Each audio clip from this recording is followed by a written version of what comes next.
अभी आप सुन रहे हैं जसोधा रिकॉर्डिंग स्टूडियो रामपट्टी से।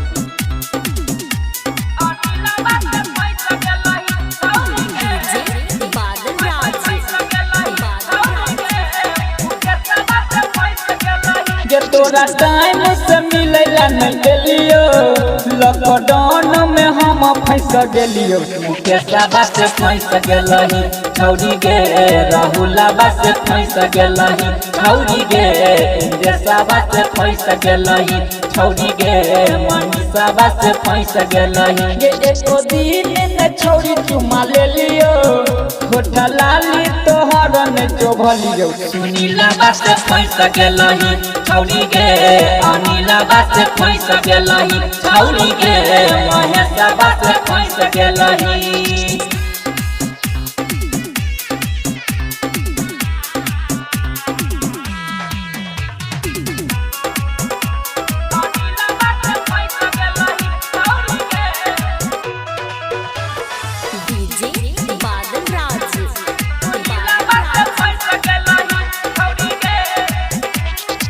धोखा तू देला दोसर के भेला, भूल गेला तू यार के। याद में एलो तोहरा के रानी अपन पिछला प्यार के। एक दिन छौरी हम घुस गेलियो, रोड सिल भेल घर घुस गेलियो। प्रकाशवा से फंस गेलही छौरी गे, रूपेशवा से फंस गेलही छौरी गे, दुर्गेशवा से फंस गेलही।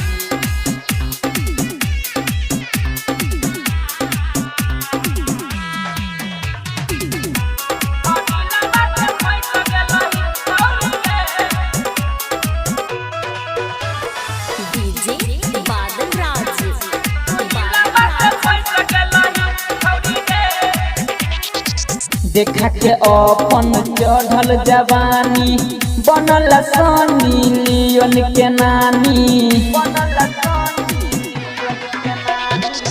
सोती लाल के सुन दिल जानी, अजय अकेला के सुनाबै कहानी।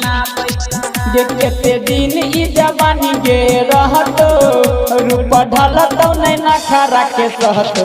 अशोकवा से फंस गेलही छौरी गे, विकासवा से फंस गेलही छौरी गे, राकेशवा से फंस गेलही।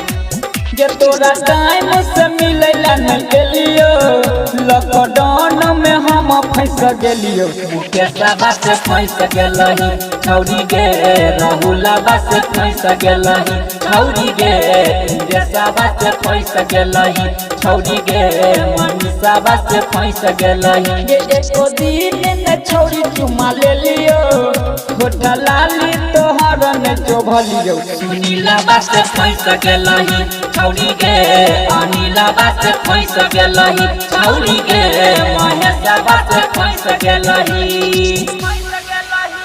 Recording by Swati Lal.